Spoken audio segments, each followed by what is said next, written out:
guys, welcome to the TDK base. I thought I'd give us a little walkthrough before the server resets, going from FTB Unleashed to FTB Monsters. Alright, what we have here at the very beginning is our faction's home.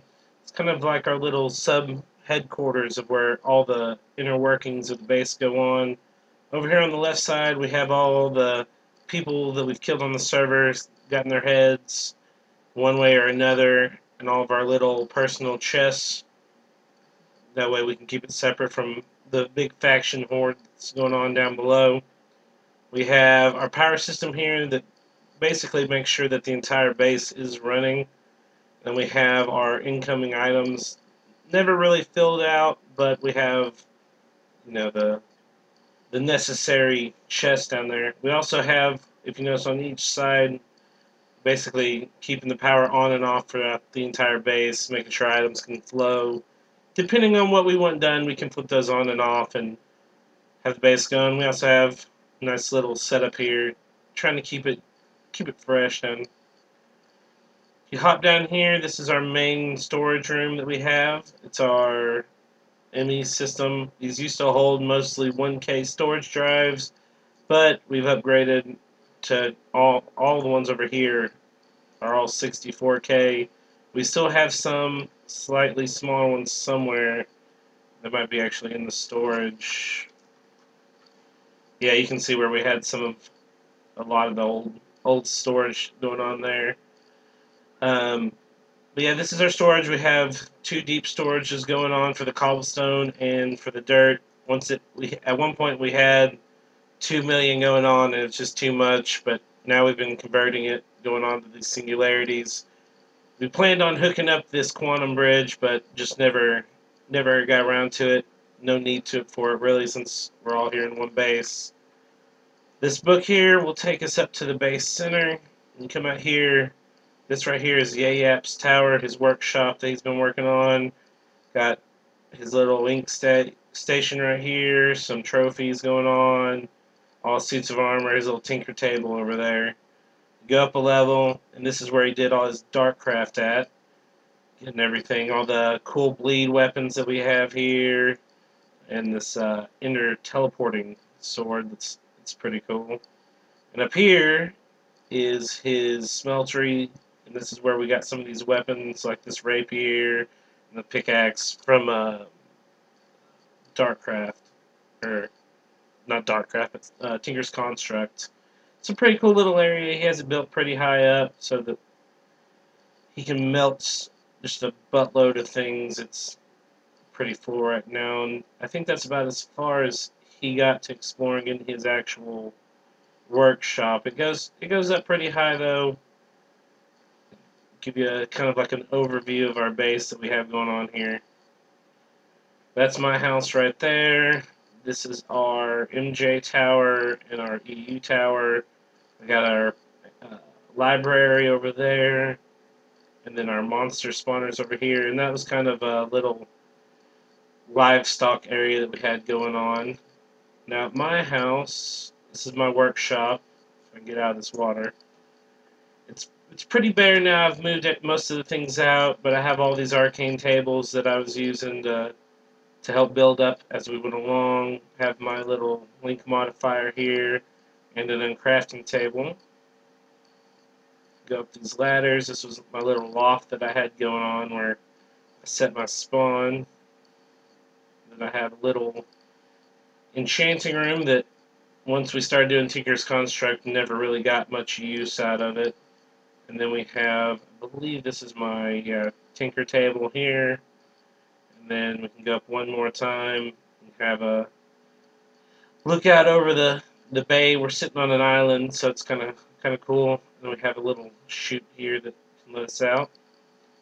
I'll show you this MJ tower here. This big first top layer. This is all glass right here that houses this giant tank, which I'm actually surprised is empty right now. It's usually pretty full. Must be burning through some lava. But we have this MJ tower here. Usually the lava is full up here, like I was saying. It comes out and fills into all these magmatic engines that power everything that takes MJ pretty much. Has just lots of power going on in this room.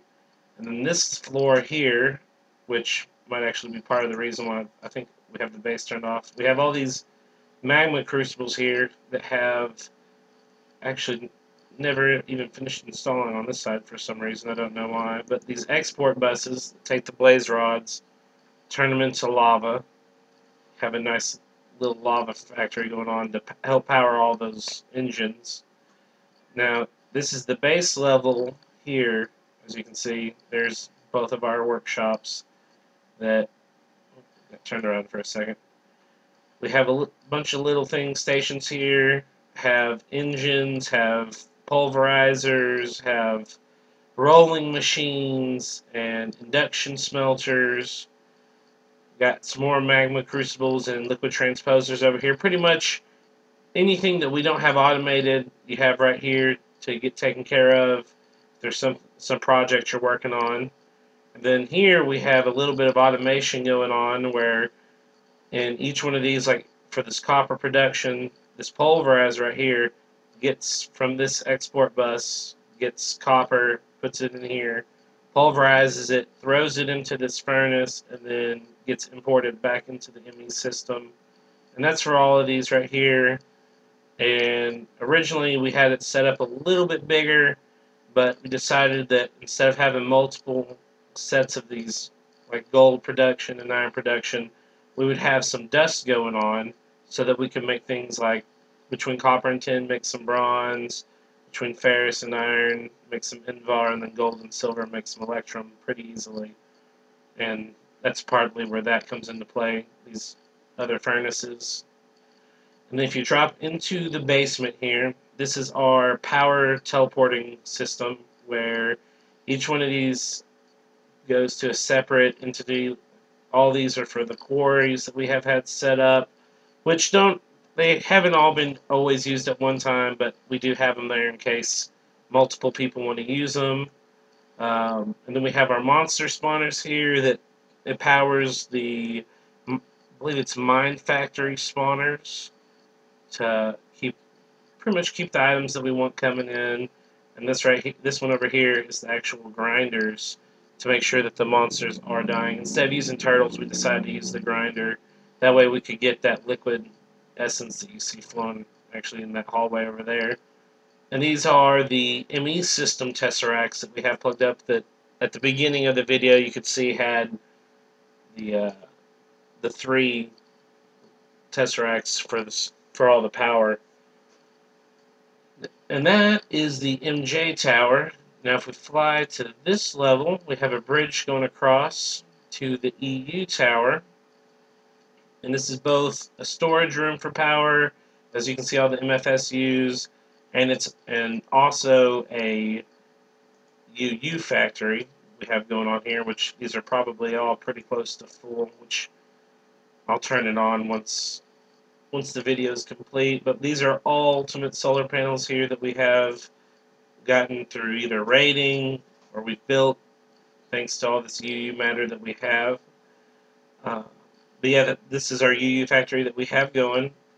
Each one of these mass fabricators have an export bus that's bringing in the scrap to help increase the speed and accelerate it to have the most output that we can get. And we also have import buses that take all the UU matter and put it back into the system once the power switch downstairs is flicked on. Now this area is a little interesting. It has all of our recyclers, and it has scrap being produced here, and each one of these should be importing cobblestone. And at one point we had over 2 million cobblestone. And between these and the singularities, we just can't keep cobblestone. However, they still work whenever we have our quarries going and have some cobblestone in the system, and then they are imported. The scrap is imported into the system through these import buses, which eventually make their way up to the mass fabricators. If we go to the ground floor, here's on the open. If we go to the ground floor, we have macerators and electric engines and compressors and honestly for induction furnaces, I forget what they are sometimes. We have a little bit of area that we have left for expansion that we just haven't needed to expand them there. But if we ever design something in the future similar to this, I'm sure we'll find something to put there. Uh, the plan was to increase the transformer, have a transformer upgrade, like these overclock upgrades right here, because if you see here, we have an MV that just, it wouldn't be able to accept the power without that transformer upgrade. So, but here on the bottom, in the basement, like the power room over here, you can see the Tesseract room.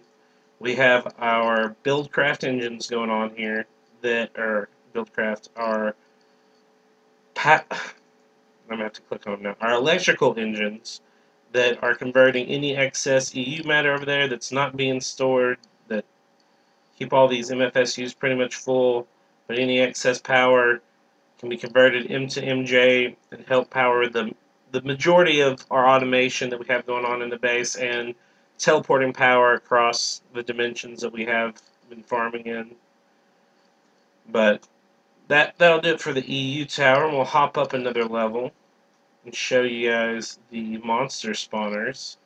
This is one of my favorite areas that we have going on. It gets a little bit laggy, however, in the future we have plans on it to make it a little bit smoother. We have 4 blaze farms going on here, constantly giving us blaze rods to help power the base, which I'll show you guys in a minute how fast we go through blaze rods. But essentially, these are all tier 5 spawners, and we have more that we can put out if we ever needed to, but 4 seem to do the trick. Have these 4 spawners, and the blaze will spawn, hit these conveyor belts, and this the purple conveyor belts gets monsters into the main slaughter area. The white is the main tunnel, which it's kind of hard to tell, but it runs the entire length of this hallway, and it brings them in front of these grinders, which kill them and put all those items into the ME system and capture the liquid essence there. But we have, like I said, we have 4 blaze spawners. There's a zombie pigman, an angry zombie, I believe an enderman. We have a cow, I think a skeleton, and then a spider spawner set up. We planned to have more, but it was getting kind of laggy for Yayap, and so we decided with it being this close to the base, we would expand it later on, and just never felt the need to do so. Up top above it, we were working on installing a red wire or redstone switches in order to turn off the systems whenever we wanted. We had this left side completed, but the right side still being worked on, you can see here. And to power all those spawners down the hallway, you saw we have, through this Tesseract, the mob spawner Tesseract that matches over in the MJ tower into this redstone energy cell. And then we have liquid essence being teleported in here from our storage that we have going on. And they run along these maintenance tunnels to each of the spawners. These have been disconnected. Originally they were going to be something else, but we decided to put the blaze spawners there. But they all run down to their respective locations. And that's going to do it for the mob spawner area. You can see some of the trophies that we've gotten kind of perk up the place. And now over here, we have our library of ages that we haven't made a single age. All the ages that we have been rated or given to us. And when you first walk in, we have a link modifier right here, so we could change the names when needed. But we have all of our ages pretty much listed numerically. Some of them we actually use, such as this nether quartz one, and there's a glowstone one here, lava world, jungle wood, whatever we need. And most of this base is jungle wood, so some of these have come in quite handy. But then they continue over here, have them keep going, just because there wasn't enough room to keep it over there. So, and like here's one that's a floating island. We also have our personal link books that take us to different areas of the world, the Nether, the End, my personal mining tunnels, and then 2 of our sky bases that are kind of like satellite sky bases. And then we have bases that we've either raided, are allies with, or have found over time. And some of them, this Dog City, we have, I think, what's her name? Purple Penguin's there right now. And some of these don't even exist anymore. This ZT Reborn's gone. Like, quite a few that aren't there anymore that other people have managed to raid, unfortunately. But we have an area up here that we're planning on turning into some portal areas with Mistcraft Ages, setting up crystal portals that we just never got around to doing quite yet. It is in the plans for future.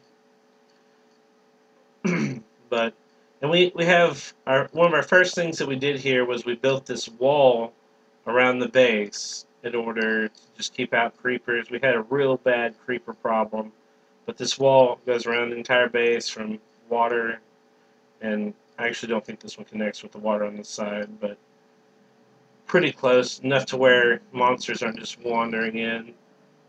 And then here's our still beginning makeshift farm that we got going. We have sugarcane going around the island, all of our berries that we survived on for the longest time.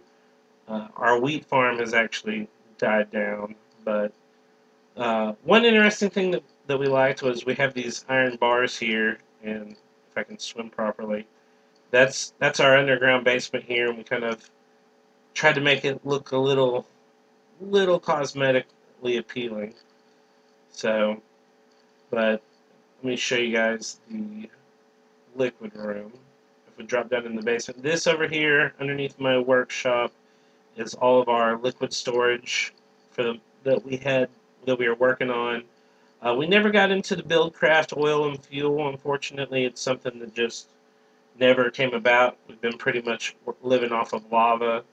So we have 3 of those tanks set up, as well as that big one that's up top. Uh, but we have our monster spawner, our liquid.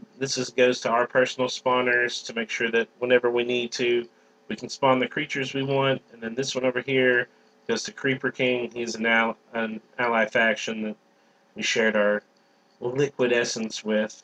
So then we also have some other placeholders here that we just never had enough to fill. So, but that is going to be the underground basement area. And if you look down here, that is our ME system house down here that protects our base. And we have a few things that we've been working down here, hollowing it out. But for the most part, this is just our housing area here. Now then, let's see. Let me set on.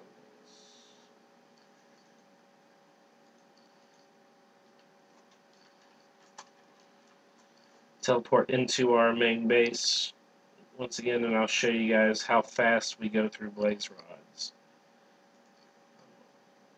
Notice we have 270,000 UU matter and 22,000 blaze rods.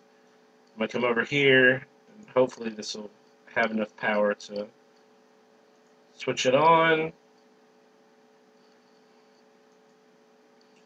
Our blaze rods are just steadily dropping. Our UU matter is just going up. So we have more than enough UU matter than we'll ever use. As you can see, we have quite a few items more than we'll ever use. Like I don't think I'll ever need this much pork chop. However, it's kind of nice to have. And this will just continue to drop once the lava production gets going on. And we'll go ahead and take a look at that now that it's going. Kind of see it filling up here. It'll take a minute for all these will have to get filled up before this will start to store any lava. unfortunately. These do use quite a bit of lava to get the whole base powering, but once it has some stored back, it will keep the base quite powered, as well as these ultimate solar panels that we have. So, but that's pretty much the TDK base in a nutshell. We thought we'd share with everybody before we opened it up and let everybody rate us before the server switch happened. So, thank you for tuning in.